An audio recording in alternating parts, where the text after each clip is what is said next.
السلام علیکم، امید ہے آپ سب خیریت سے ہوں گے۔ آج ہم بات کریں گے شوکت عزیز کی زندگی اور ان کے سیاسی کیریئر کے بارے میں۔ شوکت عزیز 6 مارچ 1949 کو کراچی پاکستان کے صوبہ سندھ میں پیدا ہوئے۔ انہوں نے S T Patrick school Karachi اور ایبٹ آباد پبلک اسکول ایبٹ آباد پاکستان میں تعلیم حاصل کی۔ ان کے والد ایس اے عزیز ایک ریڈیو انجینئر تھے جو سرکاری ادارے پاکستان براڈ کاسٹنگ کارپوریشن میں بطور چیف انجینئر ملازم تھے۔ انہوں نے اپنے خاندان کو ایبٹ آباد شمال مغربی سرحدی صوبہ منتقل کر دیا اور ایبٹ آباد پبلک اسکول میں تعلیم حاصل کی اور بعد میں یہ خاندان واپس کراچی چلا گیا۔ عزیز نے میٹرک کیا اور S T Patrick high school سے ہائی اسکول کا ڈپلومہ حاصل کیا اور جی سی یو لاہور میں داخلہ لیا جہاں انہوں نے انٹر لیول پاس کیا اور 1965 میں صوبہ پنجاب کے راولپنڈی کے گولڈن کالج میں داخلہ لیا۔ عزیز نے 1967 میں گولڈن کالج سے معاشیات میں ڈگری حاصل کی اور اسی سال ماسٹرز پروگرام میں داخلہ لینے کے لیے واپس کراچی چلے گئے۔ عزیز نے کراچی کے masters institute of business administration programme میں شرکت کی اور عزیز نے امریکہ میں قائم سٹی بینک کی انٹرنشپ حاصل کی اور اپنی ماسٹر ڈگری کے بعد عزیز کو ریاستہائے متحدہ میں مقیم سٹی بینک کے ایگزیکٹو سینئر سٹاف میں شامل ہونے کے لیے بلایا گیا۔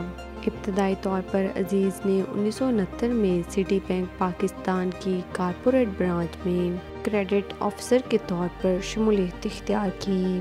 اپنے کیریئر کے دوران عزیز نے بعد ازاں پاکستان، یونان، امریکہ، برطانیہ، ملیشیا، فلپائن، اردن، سعودی عرب اور سنگاپور سمیت مختلف ممالک میں خدمات انجام دیں۔ ریاستہائے متحدہ میں کارپوریٹ اسائنمنٹ کا چارج سنبھالنے کے لیے پہنچنے کے بعد عزیز نیو یارک شہر میں آباد ہو گئے اور امپائر اسٹیٹ بلڈنگ میں سٹی بینک کے دفتری کاموں کو سنبھال لیا۔ عزیز نے مستقل رہائش کا درجہ حاصل کر لیا لیکن امریکی شہریت حاصل نہیں کی جبکہ اپنی قانونی حیثیت کو اپ گریڈ کرنا جاری رکھا۔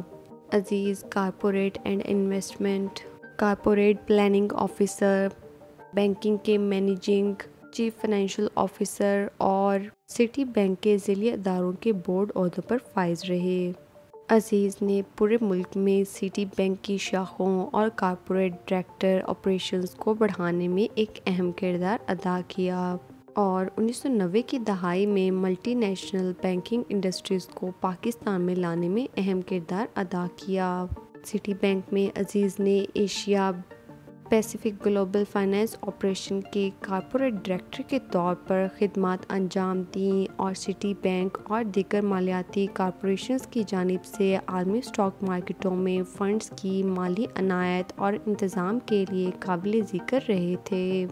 عزیز نے سٹی گروپ میں اپنے کیریئر کو 2006 میں ایگزیکٹو پبلک آفس کے لیے تیار کرنے میں انتہائی مددگار قرار دیا۔ عزیز پاکستان کا دورہ کرتے رہے، سٹی بینک کی مالیاتی خدمات اور بینکنگ کو وسعت دینے کے لیے کام کرتے رہے، سٹی گروپ کی شاخوں کی وسیع توسیع اور پاکستان میں اس کے اثر و رسوخ کی نگرانی کرتے رہے۔ 1990 کی دہائی میں انہوں نے بے نظیر بھٹو اور نواز شریف کی حکومتوں کے ساتھ مل کر پاکستان کو اقتصادی ریلیف پیکجوں اور امداد پر بات چیت میں مدد کی، جبکہ پاکستان کی مسلح افواج کے ساتھ متنوع تعلقات کو برقرار رکھا جو شریف اور بے نظیر بھٹو کی ریاست کے ایک حصے کے طور پر امریکہ کا دورہ کریں گی۔ 1990 کی دہائی تک عزیز نے امریکی انتظامیہ کے اندر بہت سے قابل ذکر رابطے قائم کر لیے تھے۔ عزیز جنوبی ایشیا میں رقوم کی منتقلی کے خفیہ طریقے کے بارے میں جانتے تھے، خاص طور پر بھارت اور پاکستان کے جوہری ہتھیاروں کے پروگراموں کی خفیہ فنانسنگ۔ شوکت عزیز 1999 میں پاکستان واپس آنے سے قبل نیو یارک میں سٹی پرائیویٹ بینک کے صدر رہ چکے تھے۔ کچھ ہی دیر میں جنرل پرویز مشرف 12 اکتوبر 1999 کو عوام کے منتخب وزیر اعظم نواز شریف کو معزول کرنے کے لیے بغاوت کرنے کے بعد امریکہ کے ایک چھوٹے سے ذاتی دورے پر پہنچے۔ 26 نومبر 1999 کو پاکستانی امریکن کمیونٹی کے بااثر لابسٹوں کے ایک اجتماع سے خطاب کرتے ہوئے مشرف نے کہا، شوکت عزیز 40 افراد کے ساتھ پاکستان آئے ہیں۔ دوسرے مالیاتی ماہرین جنہوں نے پاکستان کی قومی معیشت کو بحال کرنے کے لیے مفت خدمات کی پیشکش کی ہے۔ مبینہ طور پر عزیز نومبر 1999 میں مشرف کے ساتھ واپس آئے اور اس کے وزیر خزانہ کے طور پر وزارت خزانہ کا چارج سنبھال لیا۔ عزیز نے مالیات، اقتصادی امور، شماریات ڈویژن، منصوبہ بندی اور ترقی اور ریونیو ڈویژن کی ذمہ داری کے ساتھ معیشت کا کنٹرول سنبھال لیا۔ 30 جولائی 2004 کو انتخابی مہم چلاتے ہوئے عزیز پاکستان پنجاب کے ضلع اٹک میں ایک قاتلانہ حملے میں بال بال بچ گئے۔ خودکش حملہ دارالحکومت اسلام آباد کے شمال میں واقع ایک چھوٹے سے شہر فتح جنگ میں کیا گیا، جہاں عزیز الیکشن لڑ رہے تھے۔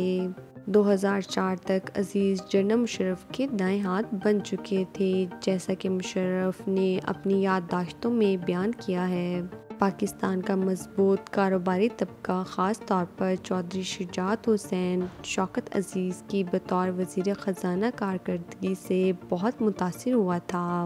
26 جون 2004 کو میر ظفر اللہ خان جمالی کے استعفے کے بعد حسین نے عزیز کو وزارت عظمیٰ کے لیے نامزد کیا اور وہ پرویز مشرف کی طرف سے وزارت عظمیٰ کی امیدواری کے لیے بھی اولین انتخاب تھے۔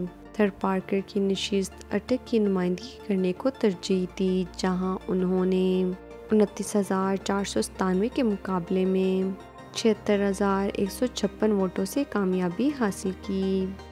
عزیز کو 27 اگست 2004 کو پاکستان کی قومی اسمبلی میں 191 سے 151 کے ووٹوں سے پارلیمنٹ کے ذریعے وزیر اعظم منتخب کیا گیا اور 28 اگست 2004 کو انہوں نے حلف اٹھایا۔ عزیز نے پارلیمانی مدت کے اختتام پر 16 نومبر 2007 کو عہدہ چھوڑ دیا اور وہ پاکستان کے پہلے وزیر اعظم بن گئے جنہوں نے 5 سال کی پارلیمانی مدت پوری کرنے کے بعد نشست چھوڑی تھی۔ عہدہ سنبھالنے کے بعد عزیز نے ایک متنازعہ نئے 25 سالہ توانائی منصوبے کا اعلان کیا، جس کا مقصد 2030 تک بجلی کی پیداوار کے لیے درآمدی تیل پر پاکستان کا انحصار 25% تک بڑھانا ہے۔ تاہم یوسف رضا گیلانی کی آنے والی حکومت کی وجہ سے تمام پروجیکٹس کو منسوخ کر دیا یا پھر روک دیا گیا، جس کی وجہ سے گردشی قرضہ بڑھتا جا رہا ہے۔ مئی 2006 میں عزیز نے زور دیا کہ چین کے ساتھ پاکستان کا گہرا فوجی اور اقتصادی تعاون عارضی مفاد پر مبنی نہیں تھا، بلکہ ہمالیہ سے بلند اور سمندروں سے گہرا تھا۔ 2005 اور اس کے بعد عزیز کی حکومت نے جوہری پھیلاؤ کے خلاف بڑے اقدامات اٹھائے، جبکہ نیوکلیئر ڈیٹرنس کی صلاحیت کو بڑھانے اور سول سیکٹر کے لیے جوہری توانائی کے کافی استعمال کے لیے بھی کئی فیصلے کیے گئے۔ شوکت عزیز کی حکومت میں ملک کی قومی اقتصادی شرح 6.4% سے 9% تک سالانہ تک پہنچ گئی۔ 2 سالوں میں اعلیٰ تعلیم کے بجٹ میں 15 گنا اور مجموعی طور پر تعلیم کے اخراجات میں 30% اضافے کے ساتھ اس نے نئی ملازمتیں بھرنے کے لیے ہنرمند مزدوروں کی دستیابی کو بہتر بنانے کے لیے تعلیم پر توجہ مرکوز کی۔ شوکت عزیز اس وقت ویسٹ لندن، برطانیہ میں مقیم ہیں۔ وہ کئی بورڈز اور ایڈوائزری بورڈز بشمول ملینیم اینڈ کیپتھرون ہوٹل پر خدمات انجام دیتے ہیں۔ امید ہے آپ کو ہماری ویڈیو پسند آئی ہوگی۔ اسے لائک، شیئر اور سبسکرائب کرنا مت بھولیے گا اور نیچے دیے گئے بیل آئیکن بٹن کو بھی پریس کر دیں۔